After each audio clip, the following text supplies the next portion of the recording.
Buenas tardes, amigos. Hoy nos encontramos para analizar un problema que viene aconteciendo desde el año pasado, aproximadamente desde octubre, y es el problema del coronavirus. Estamos transmitiendo para el canal 24 Horas de Humanidades y Sociedad desde la Facultad de Humanidades de la Universidad Autónoma de Santo Domingo, desde la oficina de Oceplanti, para responder todo lo concerniente a este problema que hoy nos afecta, que es el coronavirus. Tenemos con nosotros a la doctora Clevi. Hola, Clevi. Hola, profesor. La doctora Clevi Pérez Sánchez es secretaria de la Sociedad Dominicana de Infectología, además de ser doctora en medicina. Clevi, es un placer tenerte por aquí. Sabemos que conocemos tu experiencia, de tu conocimiento en todo lo que tiene que ver con la infectología. Pero para comenzar a ilustrar al público, ¿a qué se denomina, o sea, a la rama de la medicina que se le llama infectología, a qué propiamente se dedica? Muy bien. Muchísimas gracias a ustedes que nos están escuchando y bueno, un saludo muy especial también a los estudiantes de la Facultad de Ciencias de la Salud, que algunos también nos van a observar.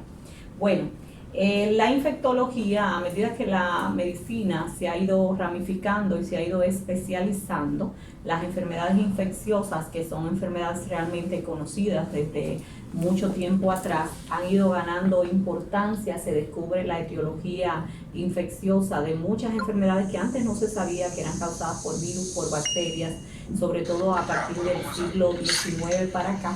Ha ido ganando cada vez más relevancia lo que es el estudio de las enfermedades infecciosas, sobre todo a partir de las investigaciones de Pasteur, de Lister, que desarrollaron aún más la teoría de los gérmenes como productores de enfermedades infecciosas o productoras de enfermedades. Entonces la infectología actualmente básicamente viene de esa base, de esa herencia, de esa tradición, pero básicamente es una especialización clínica de la medicina.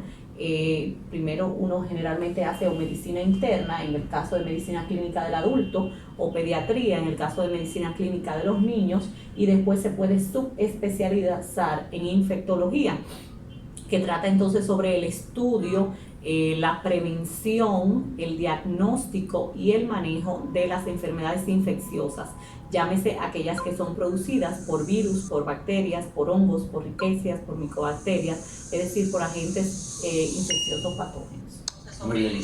Clevi, es muy normal, distinguida doctora, que cuando una persona tiene una gripe, tiene una fiebre, o se siente hasta con ciertos malestares, es muy normal en términos dominicanos decir, eso es un virus que anda. Entonces, ¿qué sería un virus desde el punto de vista médico? ¿Cómo atacan o cómo accionan los virus? Bueno, entonces esta definición virus o esta categoría incluye pues diferentes tipos, ¿no?, de organismos, pero en sentido general un virus es un organismo que consta de material genético. Puede ser ARN o ADN, a diferencia de las células completas, de las células, por ejemplo, procariotas, de las bacterias, que tienen tanto ARN como ADN, y las células eucariotas también, obviamente también tienen ADN y ARN. En el caso de los virus, solamente son o virus ADN o virus ARN. Estos virus pueden tener, o este material genético, estar asociado a proteínas o péptidos, ¿no?, estructurales y no estructurales, y pueden no estar envueltos en una cápside, es decir, en una cobertura. Y para decirlo de forma simple, no son una célula completa, es decir, no tienen todo lo que tiene una célula. Por tanto, hay una vieja discusión si los virus son organismos vivos o no. Y básicamente los virus no son organismos vivos, excepto cuando están parasitando, es decir, viviendo dentro de su célula hospedadora, de una célula por las cuales ellos tienen, por algunos motivos de proteínas y de receptores, tienen preferencia, se introducen dentro de esa célula y ahí toman parte de la ingeniería genética de esa célula y la utilizan en provecho propio, ¿verdad? Pero básicamente eso, los virus, hay virus muy diferentes, tanto de los virus de la familia de los virus ADN como de la familia ARN. Hay virus que producen infecciones así como usted describe, malestar general, tos, catarro, etcétera, y que son autolimitados y generalmente tienen buena evolución, pero hay otros virus que ya causan también infecciones crónicas, como el virus del VIH, el virus de la hepatitis C, de la hepatitis B. Es decir, que hay virus diferentes, que algunos que pueden producir enfermedad autolimitada de corta duración y que se resuelven solos, y otros que pueden ser pues muy letales, como por ejemplo el virus de la rabia o el virus del ébola. Okay. Entonces los virus tienen en cierta forma una característica que son parasitarios. Sí, parasitarios no en el término de que sean un parásito, pues ya los parásitos, ¿verdad? Son microorganismos eucariotas que pueden ser unicelulares o pluricelulares, sino el término parasitismo en el sentido de que habitan una célula y dentro de esa célula, fuera de ella no pueden vivir por largo tiempo, fuera de ella viven generalmente horas, si acaso unos cuantos días, pero dentro de esas células a veces pueden vivir una gran cantidad de tiempo. Entonces, el cuerpo humano tiene lo que le llaman el sistema inmunológico. ¿Cómo funciona y qué es? Bueno, muchas veces comúnmente escuchamos utilizar el término sistema de defensa como sinónimo o como una forma coloquial de referirse al sistema inmune. Primero hay que definir el término inmunidad. Inmunidad es esa capacidad que tenemos de protegernos, ¿verdad?, de agentes que pueden ser perjudiciales o nocivos. Esa inmunidad puede ser adquirida o puede ser innata. La inmunidad innata son las que no necesariamente no hemos visto expuesto a un patógeno, a un virus, a una bacteria, etcétera, sino que la tenemos de forma natural. Por ejemplo, tenemos células asesinas naturales, tenemos la piel, tenemos enzimas como la lisozima, etcétera, que nos dan, y la piel sobre todo, que es la principal barrera protectora, que nos están protegiendo, y eso es parte de esa inmunidad innata que no necesita una exposición previa. Ahora está la inmunidad adquirida. Esa inmunidad adquirida es la que se produce como respuesta a una exposición a un determinado antígeno. El antígeno puede ser una proteína de una bacteria, de un virus, etcétera. Y no necesariamente tiene que ser el patógeno per se, es decir, no tiene que ser necesariamente que nos enfermemos. También esa es la estrategia que utilizan las vacunas. Las vacunas utilizan antígenos de un determinado, ya sea de una bacteria, de un virus, de un parásito, etcétera, para que nuestro sistema inmune se ponga en contacto con él y adquiera una inmunidad. Y esa es una inmunidad adquirida y adquirida activa, ya sea a través de que nos enfermamos. Por ejemplo, usted se enferma de varicela y desarrolla inmunidad contra la varicela. Se expone en una segunda ocasión y no se vuelve a enfermar de varicela porque ya desarrolló una inmunidad adquirida y fue activa. Usted mismo lo desarrolló al enfermarse o a través, como dijimos, también de la vacunación. Hay una inmunidad que también es adquirida, pero es adquirida pasiva. Por ejemplo, la que pasa la madre al bebé y a través también de la lactancia materna. Ahí se pasan anticuerpos preformados en un huésped que sirve para defender entonces en este caso al bebé, al niño. Ok, entonces con toda esa explicación excelente que usted nos está brindando y de manera llana, que puede ser entendida por todos, para todas aquellas personas que no tenemos formación médica. Entonces, uno escucha, por ejemplo, el virus de la gripe, el virus de la influenza y diferentes tipos de virus. ¿Cómo se le ponen los nombres a los virus? Esa es una pregunta muy interesante, pero la verdad es que la respuesta es diferente en cada caso. Es decir, los virus, a diferencia de las bacterias, que generalmente por características bioquímicas y últimamente sobre todo genéticas, se han ocupado, por ejemplo, en orden, familia, entonces de ahí después se derivan los géneros y las especies. En el caso de los virus, el nombre pues a veces es por la posición que haya tenido. Por ejemplo, el parvovirus B19 era porque es un parvovirus que estaba ubicado en la fila B, en la posición 19, de donde extrajeron la muestra, donde se aisló por primera vez. En el caso, hay virus también que se nombran con el nombre de una ciudad de donde se descubrió inicialmente, o el nombre del primer paciente, como el virus JC o John Cunningham. Es decir, que tienen nombres diferentes por diferentes situaciones, pero generalmente son grupos de expertos que se dedican pues a esto, a ponerle los nombres a los nuevos virus que van apareciendo. En el caso del coronavirus actual, del nuevo coronavirus del 2019, pues inicialmente se le han puesto como neumonía de Wuhan por el lugar donde apareció, pero se está intentando ahora que los nombres de los virus no remitan a una ciudad o a una persona o a un tipo de persona en específico, para que entonces digamos que no discrimine a un grupo de personas. Por eso se le puso COVID-19 a la enfermedad que produce, es decir, coronavirus disease, o sea, por la D por enfermedad en inglés, 19. Y al virus se le llamó parecido pues al SARS del 2002-2003, que es síndrome respiratorio agudo grave. Entonces a este se le llamó SARS coronavirus 2, porque está muy emparentado, tiene una similitud genética muy importante con el SARS del 2002-2003.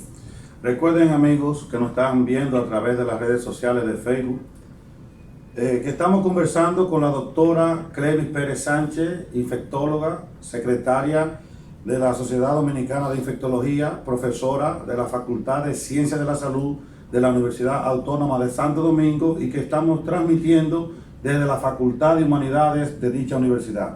Entrando ya en materia a aquellas cosas que nos están afectando hoy en día.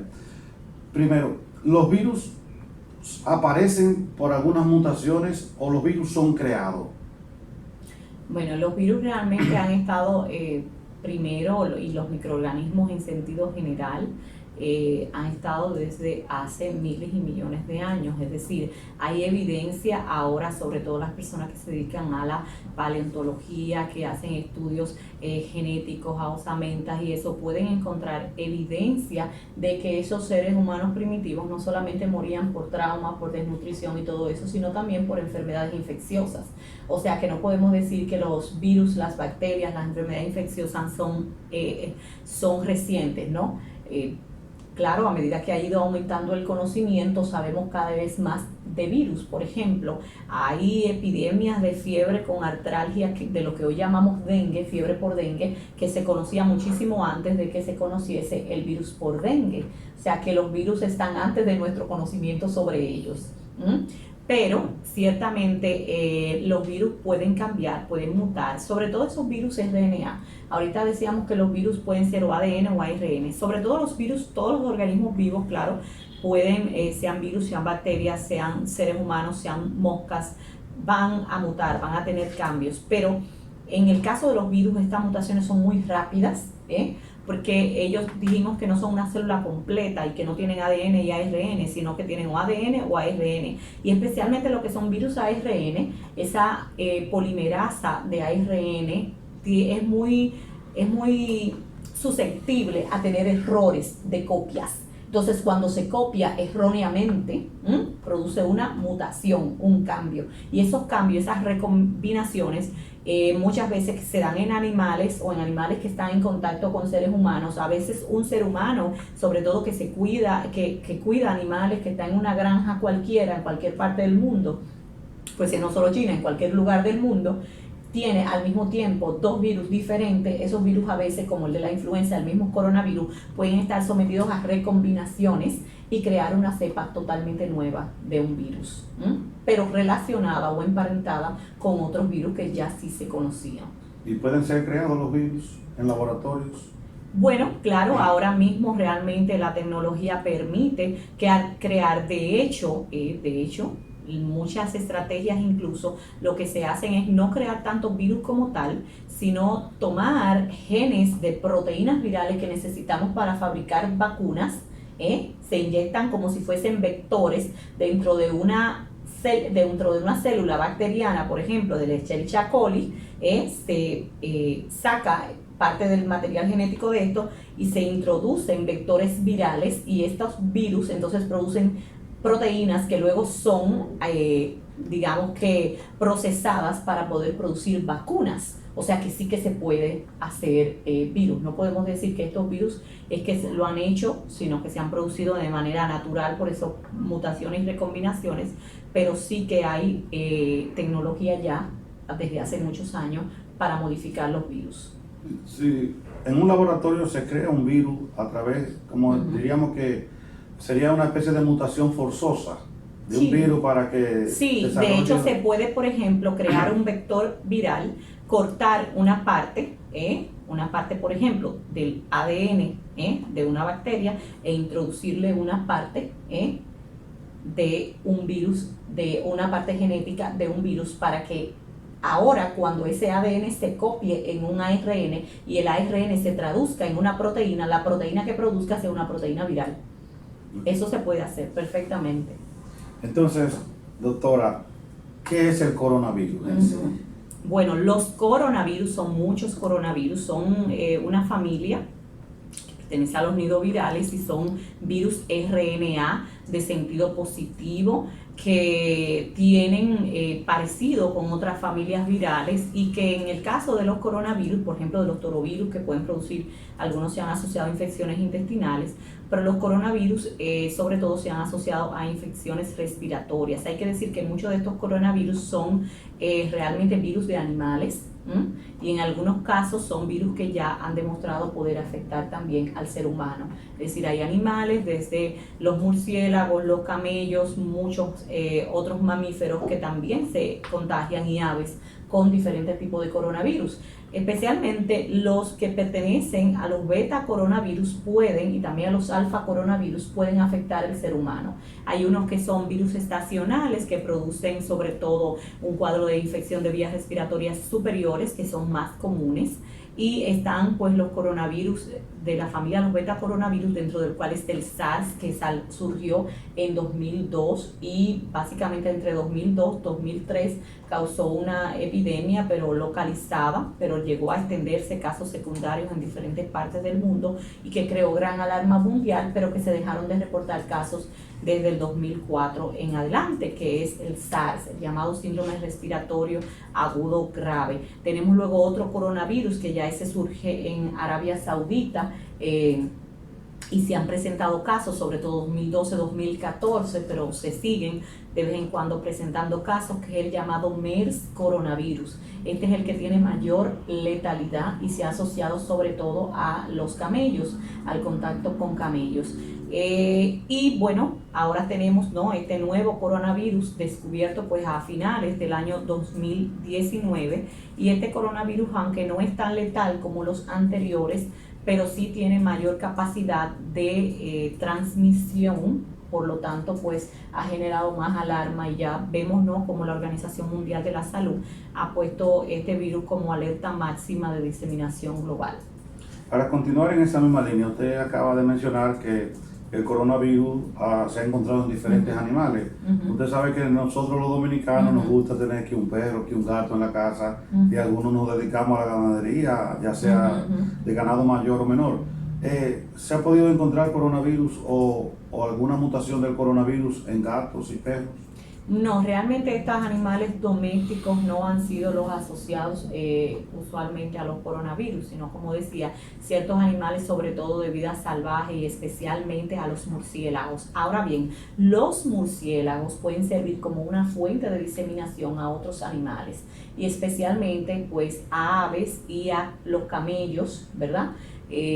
Como en el caso del MERS coronavirus, pero actualmente realmente no se reconoce a estos animales domésticos como probables digamos, fuentes de contagio para el ser humano. E incluso en los animales domésticos donde actualmente se ha identificado, se ha visto que es lo contrario, es el contacto del ser humano infectado con el animal doméstico lo que ha pues propiciado que se encuentre el virus en el animal doméstico. Es decir, que todo dominicano que tiene un perro, un gato en su casa, si no hay un foco de murciélago cerca, puede estar tranquilo. Sí, exactamente, y puede tener su animalito bien sin ningún problema. Ahora bien, hay que tener en cuenta que no solamente es el coronavirus, ciertamente los animales domésticos pueden transmitir otro tipo de enfermedades.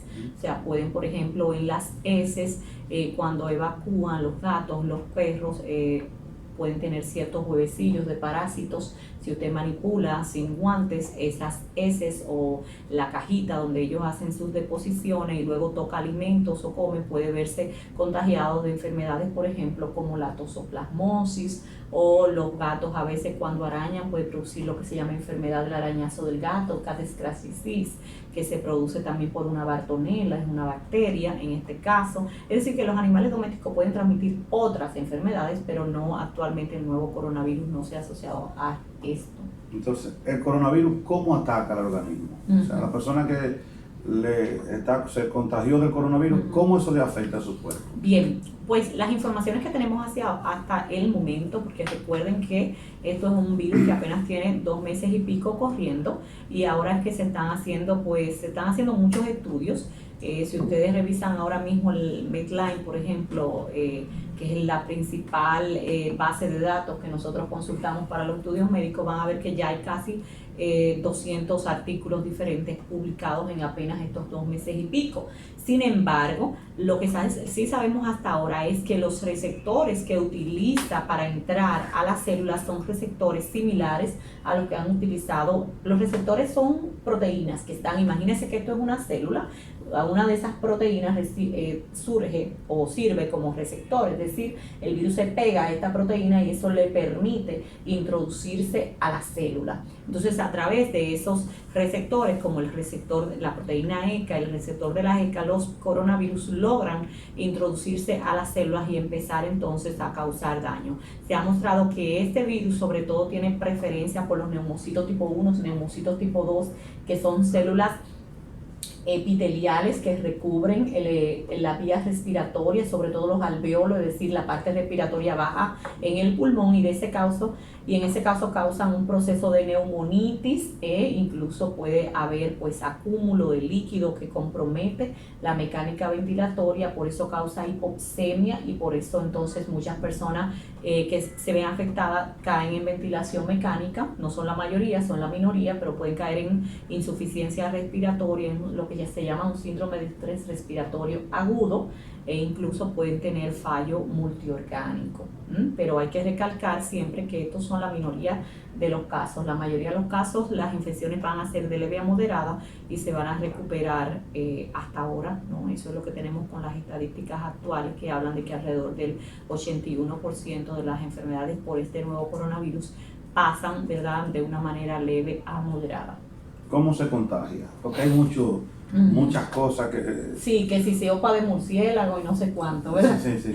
Bueno, el contagio es, se cree, claro, que el caso índice o los primeros casos estuvieron asociados al mercado de Wuhan, donde se diagnosticaron los primeros casos, pero luego empezaron a ver que realmente mucha gente que no tenía ningún tipo de relación con este mercado empezaban a enfermarse y a dar positivo a las pruebas de coronavirus, o sea que cabe la duda de si realmente fue ahí el caso índice o no.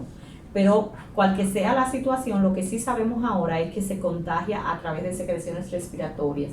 Como la manifestación inicial, sobre todo, es la fiebre y la tos, la gente al toser, pues expulsa, al toser o estornudar, expulsa gotas, ¿verdad?, a una distancia usualmente de hasta 1 metro, tiene en ese radio de acción, pues esas gotitas contaminadas van a cubrir superficie dura, vómites, pueden llegar a una persona que esté muy cerca, podemos a través de las manos, y se ha demostrado que también a través de la mucosa ocular, es decir, no solamente a través de la mucosa oral y respiratoria, sino también a través de la mucosa ocular, al ponernos las manos en los ojos, rascarnos, etcétera, con la mano contaminada se podría contagiar una persona de este nuevo coronavirus. O sea, la forma de contagio es sobre todo eso, a través de gotas respiratorias expulsadas por personas que tienen la enfermedad. Así que puede entrar por la boca, por la nariz, por los oídos. Los oídos sería más difícil que una gota se introduzca, y esto no está reportado, pero por los ojos, la nariz, la boca, de seguro, eso está confirmado. Eso está confirmado. Yo escuchaba esta mañana una emisora y decían que había un médico o un científico dedicado que decía que una persona iba a un restaurante y estornudaba y quedaba, vamos a suponer, en esta mesa, y si luego venía otra persona y ponía la mano, ya tenía el virus en la mano, pero que no necesariamente le permita estar diríamos, contagiado si no se lo Sí. lleva a la boca o a la cara o a los ojos? Sí, por eso es tan importante el lavado de manos, precisamente, porque los virus y la bacteria ya no están volando, sino que ellos se posan en la superficie cuando una persona que está contaminada contamina esa área. O sea que si nosotros antes de consumir los alimentos, aunque esta mesa esté contaminada, si yo voy a consumir un alimento y antes de eso me hago una buena descontaminación de manos, no tengo por qué contagiarme. O sea que ciertamente es muy importante, por eso se ha enfatizado mucho en la necesidad de la buena higiene de manos.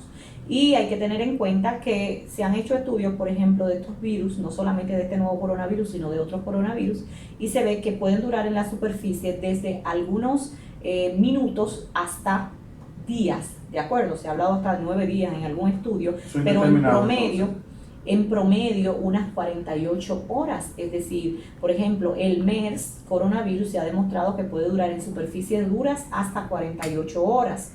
O sea que según las condiciones ambientales podría persistir, si se limpia o no la superficie, podría persistir incluso por días, por horas a días en esa superficie, pero lo cual no quiere decir que necesariamente ese virus está hábil para transmitir la enfermedad, sobre todo si se toman en cuenta la buena higiene de manos y la buena descontaminación de la superficie. Por eso, ante las enfermedades infecciosas, la higiene es muy importante. Según todo lo que usted ha planteado, que es un virus, es una mutación que podríamos decir que es nueva, sí. Se podría, entre los artículos que ya se han escrito sobre investigaciones sobre el coronavirus, ¿se ha determinado si en ambiente frío, cálido, húmedo, seco? Eso se ha hablado mucho y que bueno, es una pregunta que creo muy interesante, porque hay ciertos coronavirus que son de naturaleza estacional. Es decir, que están más en la estación fría, primavera, y que luego pues en verano van disminuyendo. Final de primavera, verano van disminuyendo. Ahora son otros coronavirus.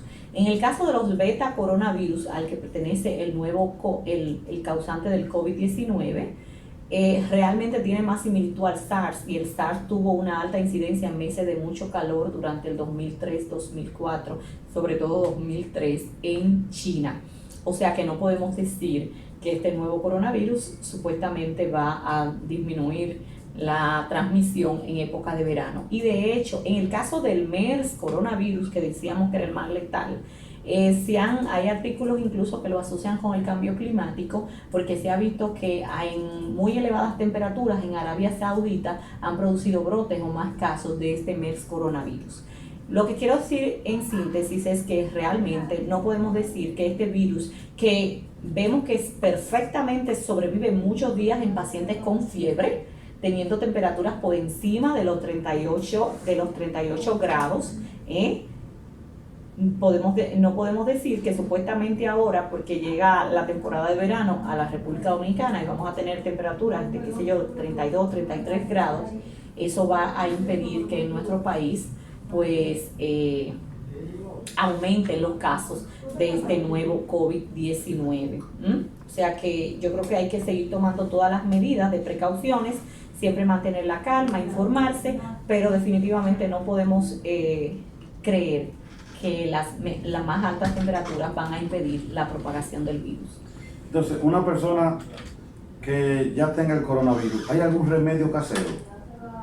Bueno, hay gente que me pregunta mucho sobre esa posibilidad. Recordemos que es una enfermedad que tiene 2 meses y pico apenas. En China ya se están empezando a publicar artículos de medicina tradicional china. Todavía no podemos decir que realmente haya ningún remedio casero que pueda disminuir la posibilidad de que usted se contagie. Alguna gente dice, bueno, pero vamos a mejorar la defensa, vamos a tomar vitamina C. Entonces, esto de la vitamina C tampoco se ha probado que porque usted tome vitamina C va a tener menos frecuencia de infecciones ni de complicaciones por coronavirus. Hay artículos que sí hablan que tratar cultivos celulares con ácido ascórbico, es decir, vitamina C, disminuye la penetración de otros coronavirus a células de epitelio respiratorio de pollo en cultivo celular. Y también hay estudios ya un poco más recientes que hablan de mejoría de la respuesta de los interferones ante las infecciones virales con vitamina C. Pero esto no quiere decir que sepamos que la vitamina C disminuye el riesgo de contagio o complicación con el COVID-19. Recuerden, amigos, que estamos conversando con la doctora Clevi Pérez sobre el problema del coronavirus. Entonces, ¿cómo se trata médicamente el coronavirus? Hay una parte que es el tratamiento de sostén. El tratamiento de sostén quiere decir, ante un paciente con fiebre se le dan antipiréticos para bajar la fiebre, se le suministra líquido porque estos pacientes se pueden deshidratar, y básicamente eso es lo que se llama tratamiento de sostén. Si hace alguna infección bacteriana asociada, que muchas veces pasa también, que hay una infección en inicio viral y a veces también después se complica con una infección bacteriana, pues ahí sí se usa antibiótico, pero no para el coronavirus, sino para una complicación bacteriana de la infección viral inicial. Sin embargo, estos tratamientos, nada de esto específico para el coronavirus, pero sí se están empezando a utilizar antivirales. En el caso del SARS se utilizó sobre todo interferón ribavirina, pero los resultados no fueron muy buenos. Entonces, ahora mismo eso prácticamente no se está usando, sobre todo no la ribavirina. Pero sí se habían utilizado en algunos reportes en SARS 2002-2003 lopinavir ritonavir, que es un medicamento que se utiliza para el tratamiento del VIH, que es otro virus RNA, pero diferente de la familia de los retrovirus. Entonces, ¿qué se hizo ahora? Como ya había reportes de éxito o de buena respuesta ante ese medicamento, pues ya hay reportes de médicos, sobre todo en Tailandia, luego en China, que empezaron a usar lopinavir ritonavir y pues han reportado pues supuesta mejoría. Pero ahora en China se están haciendo estudios médicos aleatorizados entre pacientes que se le da este tratamiento y pacientes que no. Cuando esos estudios salgan, sí vamos a saber si realmente el lopinavir ritonavir, el remdesivir, que es otro antiviral que se está probando, si realmente tienen o no beneficio. También se están usando inclusive antimaláricos, por ejemplo hay un inmunomodulador y antimalárico que es el fosfato de cloroquina, que se está ensayando porque en China lo utilizaron, tuvieron una serie de 100 casos donde ellos mostraron que le fue mejor usando este medicamento, y entonces ellos ahora han empezado a utilizarlo en un mayor número de enfermos para ver si realmente tiene o no beneficio. En síntesis, tenemos varios medicamentos que se están usando, varias vacunas que se están estudiando, pero todavía al día de hoy, 3 de marzo, el tratamiento básicamente es de sostén. O sea que no hay una cura ahora mismo del coronavirus. No, ahora mismo se cura, se puede curar y hay muchísimos, miles de casos de pacientes curados, pero básicamente curados porque el tiempo los curó. Y muchos de ellos no requirieron ningún tratamiento específico. Hay otros que se le han dado esos tratamientos que comentaba hace un momento y que también se han curado, pero todavía en este momento no podemos decir que esos que se curaron realmente haya sido por esos tratamientos o porque como quiera se iban a curar, porque como decía ahorita, la mayoría de los pacientes se van a mejorar, se van a curar independientemente de que se le dé un tratamiento o no. Entonces, doctora, ¿cómo se previene o qué se puede hacer para evitar contraer el coronavirus de manera práctica? Ya te había mencionado el lavarse la mano con frecuencia. ¿Qué otras cosas debería hacer el dominicano? Sí. Es importante, no solamente para el coronavirus, también para el virus de la influenza, de la gripe.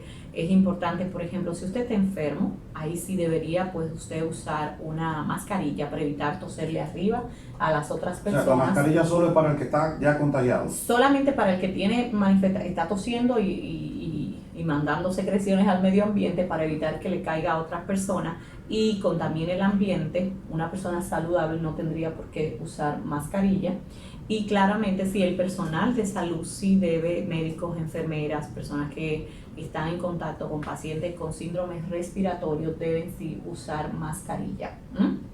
Pero si no, en la calle o sobre todo si usted está enfermo, evite salir para que, a menos que no sea buscar atención médica si requiere, pero evite estar saliendo, estar en el transporte público, estar en el trabajo, porque entonces usted lo que haría es contagiar a más personas. Fíjense, a veces decimos, no queremos ir faltar al trabajo porque estamos enfermos. El problema es que usted no quiere faltar al trabajo porque está enfermo, pero entonces usted contagia a 2 o 3 más y ahora no solamente está usted enfermo en el trabajo, sino que hay un montón de otras personas enfermas. Y eso equivale para todos los virus respiratorios, no solamente para el COVID-19. COVID-19. Eso es una buena medida, mantenerse aislado si usted tiene síntomas, ponerse solamente en esos casos mascarilla y recordar mantener una distancia. Los virus básicamente cuando otra persona tose o estornuda van a una distancia de alrededor de 1 metro. Trate de mantener visualmente, usted calcula 1 metro entre usted y otra persona. Yo sé que sobre todo en el transporte público eso es muy complejo, pero bueno, si usted a alguien le estaba tosiendo al lado, trate de mantenerse lo más distante posible y luego lavarse las manos, evitar tocarse los ojos, la nariz, la boca, etcétera, consumir alimentos, preparar alimentos con las manos sucias. Eso es lo más que usted puede hacer realmente ahora mismo para protegerse de cualquier virus respiratorio. Recordemos que ahora mismo no tenemos en nuestro país transmisión comunitaria demostrada, que el caso que ha surgido y los otros que se están evaluando básicamente fue un paciente, una persona que vino de otro lugar donde sí hay transmisión ya establecida del coronavirus. Eso no quiere decir que aquí no se va a establecer, es muy probablemente que este virus se va a establecer en el mundo entero, pero por ahora no lo tenemos, entonces no sobreactuar, porque hoy hablaba el director de la Organización Mundial de la Salud y ponía muy en claro que ahora mismo estamos experimentando en el mundo entero, en la mayoría de los países, por ejemplo, déficit de mascarillas, déficit de material de protección, y que los casos que realmente deben usar, entonces no tienen acceso porque ahora mismo hay un déficit, no hay donde, y eso mismo pasa en nuestro país. Si no, vaya usted a cualquier farmacia, a cualquier suplidor de equipos médicos y pida mascarillas para que usted vea qué le van a decir, que no tienen, porque mucha gente la compraron, la tienen en sus casas almacenada. Muchas veces, muchas de estas personas, la gran inmensa mayoría realmente no la necesitan y están impidiendo que en caso que sí lo necesiten, pues la puedan usar. Entonces, una persona, por ejemplo, comienza a estornudar, pues tiene fiebre, ¿cómo podemos tener la precaución de que esa persona no tiene el coronavirus, sino que tiene otro tipo de virus que le provoca? Bueno, hay que recordar, ahora mismo en nuestro país tenemos muchos casos, sobre todo de influenza A, de influenza B. Siempre tenemos generalmente para influenza, virus sincitial respiratorio, otros coronavirus que no son este.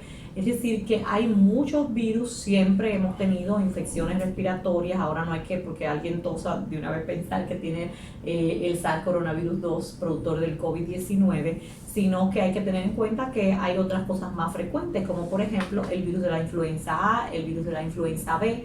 La mayoría van a ser de esto, pero igual de esto también tenemos que cuidarnos, O sea que las medidas de higiene sirven para cualquier virus respiratorio para evitar contagiarnos. Los niños que están enfermos, por ejemplo, no mandarlos al colegio, porque entonces causan brotes en las escuelas, Y después entonces esta media clase o el 60% de la clase están enfermos. Entonces, una persona que haya sido contagiada con el coronavirus, ¿qué posibilidad de muerte hay en esa persona? Eso habría que desagregarlo por edad. Las estadísticas que tenemos hasta ahora muestran que el coronavirus, el productor del COVID-19, es muy benigno para los niños. Es decir, en los niños pasa como una infección leve y no se asocia. ¿En qué edad? ¿De 1 a 9 años más o menos? Menores de 9 años. Menores de 9 años. Ajá.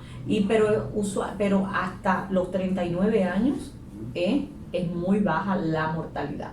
O sea, hasta los 39 años. Menos de 9 años, no nada, no complicaciones. Y de 9 hasta 39 años, muy, muy bajas las complicaciones. Es decir, que en personas jóvenes suele comportarse como una enfermedad más benigna. En personas mayores, sobre todo mayores de 60, pero especialmente mayores de 70 y 80 años, por ejemplo, vemos ahora una casuística de mortalidad importante en Italia, pero casi todos son pacientes de más de 80 años. Es decir, a los mayores tenemos que cuidarlos especialmente de este COVID-19. Pero yo digo que hay que tener cuidado todo, porque si en una casa está el abuelito, está la abuelita, pero también hay un niño, puede ser que el niño le dé una infección leve y no pase nada, pero entonces se puede contagiar al abuelito o a la abuelita, y entonces ahí sí puede tener una infección más severa. O si son personas que tienen entonces enfermedades debilitantes, que tienen enfermedades cardiovasculares, diabetes, enfermedad renal crónica, etcétera. Estas personas son las que tienden sobre todo a complicarse. Entonces, si usted también es contacto, tiene en la casa una persona con estas condiciones, debe también tener especial cuidado, porque usted aunque sea joven y saludable, puede servir de transmisor para su familiar que sí ya tiene una condición especial o que es un anciano. Entonces, concretizando, de 1 a 9 años puede pasar como una infección leve. Exacto. De 10 años a 39 ya no es una infección leve, pero sí es tratable. Sí, la mayoría de las veces la mortalidad es muy baja. Es muy baja. Es muy baja. La mortalidad sobre todo es más alta en mayores de 80 años, que alcanza casi un 15%. O sea que lo que pasamos de 40 hasta los 80 no hay problema ahí. O sea, o menos problemas. Recordemos problema. que gente como el médico, aquel que, el doctor Lee, ahora no recuerdo bien el apellido, pero este doctor, el oftalmólogo que reportó los primeros casos y dio la voz de alerta, ¿no?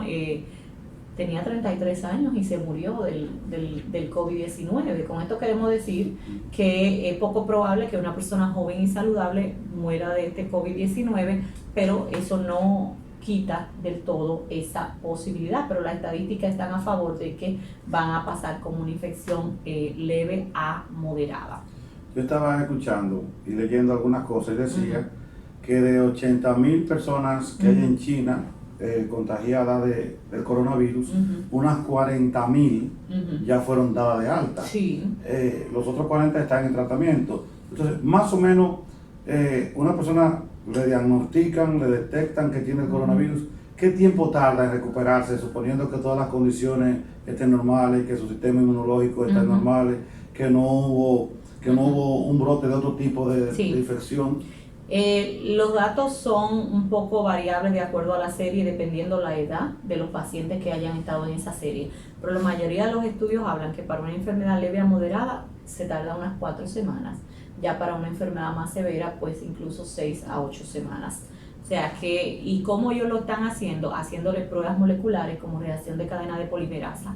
Le toman una prueba, si ya no tienen síntomas, es decir, si tienen recuperación clínica, le hacen una muestra para el coronavirus. Si está negativa, esperan 24 o 48 horas y le hacen una segunda prueba. Si esa segunda prueba también está negativa, ya tiene 2 pruebas separadas con más de 24 horas negativas, pues declaran que ese paciente está recuperado, que está sano.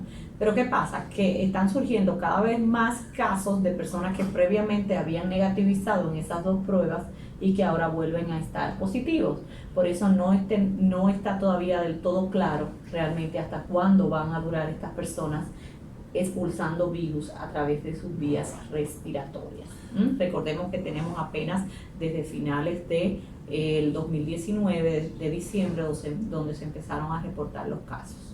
Su amiga Silvana de la Cruz me dijo, yo quiero que usted le pregunte a ella si una persona que es contagiado por el coronavirus y luego se sana, vamos a decirlo así, que si le puede repetir el coronavirus. Bueno, esa pregunta todavía nadie se la puede decir a este momento con seguridad porque, como decía, tenemos apenas 2 meses y pico en esto y habría que esperar que gente que se curó del coronavirus pase un tiempo, vuelva y se exponga para ver si no vuelve a darle. Pero, lamentablemente parece ser que es muy probable. ¿Por qué?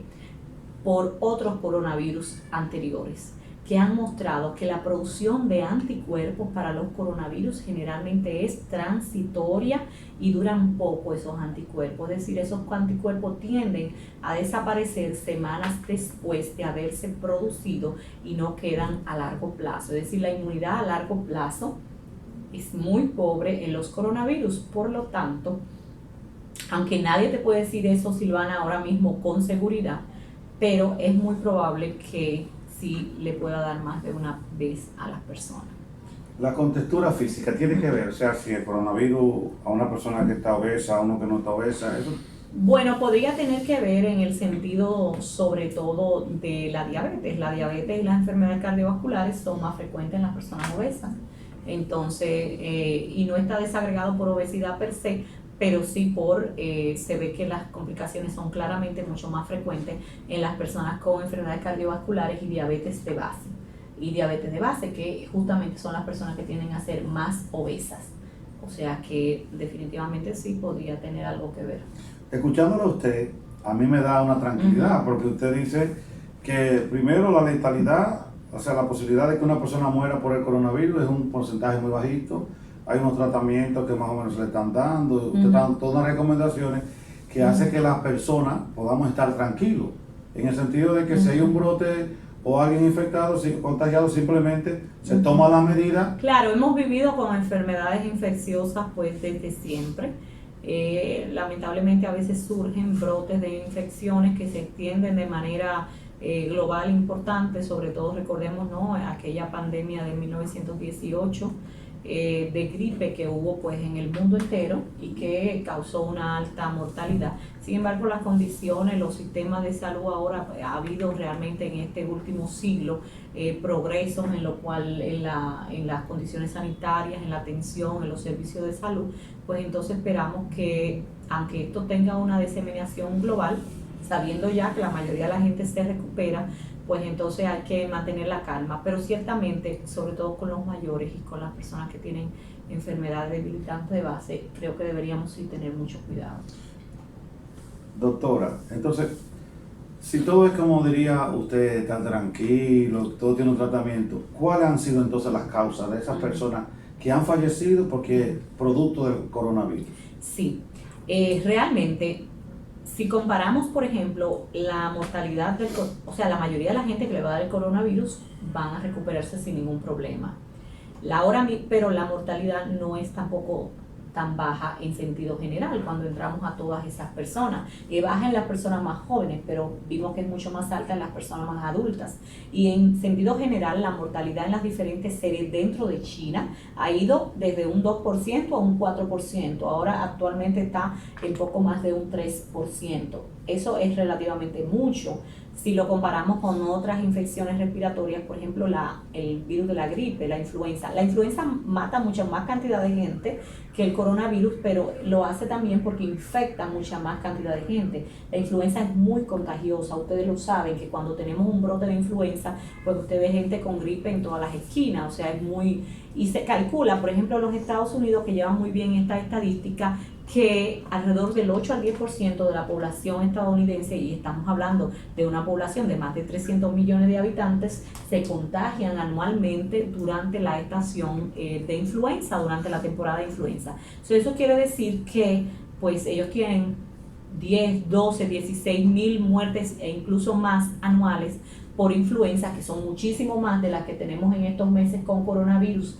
Y ya coronavirus, sobre todo en una población como China, con una población tan grande de habitantes, entonces quizás podríamos decir no es mucho, pero el hecho es que es mucho en el sentido del porcentaje de personas que le da la enfermedad que mueren.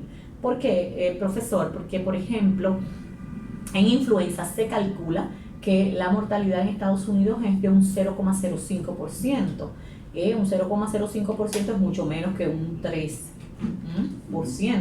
O a nivel global, según estimaciones de la OMS, la mortalidad de influenza es de un 0,01%, o sea que es muchísimo menos. Ahora bien, lo que muchos investigadores consideran, sobre todo epidemiólogos y salubristas, es que lo que estamos viendo de casos reportados confirmados de coronavirus es solamente la punta del iceberg, que en realidad debajo de esa punta hay una gran base de personas que han sido infectadas y que han tenido enfermedad oligosintomática con muy pocos síntomas o casi sin síntomas, que en realidad sí se han contagiado de coronavirus, pero que no se han detectado y reportado. Por lo tanto, las estadísticas que estamos teniendo ahora son estadísticas de muerte versus casos confirmados, es decir, porcentaje de muertos sobre casos confirmados, y eso es muy alto.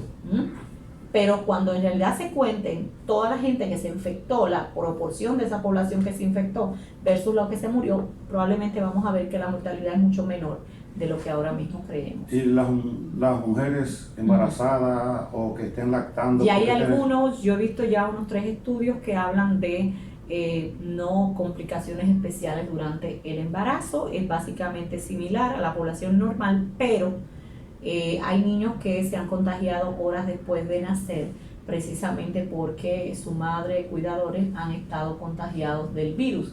Es decir, que es importante no la transmisión perinatal hasta ahora, sino la transmisión, no la transmisión durante el embarazo o el parto, sino la transmisión después de que el niño nace. Al entrar en contacto con las otras personas rápidamente se puede contagiar, pero hasta ahora pues tampoco se han muerto, o sea que le ha ido bien a los niños en sentido general. Qué bueno, qué bueno. Recordamos que estamos transmitiendo para el canal 24 Horas de Humanidades y Sociedad desde la Facultad de Humanidades, y que estamos conversando con la doctora Clevi Pérez Sánchez, secretaria de la Sociedad Dominicana de Infectología. Doctora, usted ha abordado una serie de temas y conceptos y de cómo enfrentarse al coronavirus que nos ha dejado, diríamos, con la boca abierta con la facilidad que usted lo ha hecho, y al mismo tiempo creo que usted ha aportado a la calma, al gran pánico que ha suscitado este coronavirus. ¿Algún consejo final para la población? Bueno, recordar que hasta este momento pues no hay transmisión demostrada en la comunidad, que este caso confirmado ha sido un caso importado, que hay que mantenerse atento sobre todo a las voces autorizadas, al Ministerio de Salud, a las sociedades médicas, tratar de no estar reproduciendo informaciones no verificadas. Hemos visto personas que, por ejemplo, padecen otra enfermedad y entonces la ponen como que hubo una mortalidad por coronavirus. A veces ponen cosas de otros países, imágenes, videos, como que fuesen aquí. Eso no contribuye a nada. Vamos a tratar de solamente reproducir información que podamos constatar o tener una relativa seguridad de que es una información fiable. Tratar, ¿verdad?, de mantener la calma, pero de mantenernos informados. Yo creo que sí, hay muchas posibilidades que esta enfermedad realmente tenga una diseminación importante en el mundo, pero que a pesar de todo eso, la mayoría de la gente se va a recuperar sin mayores problemas, pero que sobre todo a las personas más vulnerables debemos cuidarlos más y usar todas esas medidas de las que hemos hablado de precaución, prevención, para evitar que a ellos les dé. Muchas gracias, doctora. Esperamos poderla tener por acá hablando sobre otros temas y sobre temas que a ustedes le apasionan, como la filosofía también. Así que, queridos amigos, agradecemos su presencia, su comunicación, y agradecemos grandemente su presencia por aquí. Muchas gracias, Muchísimas doctora. gracias, profesor.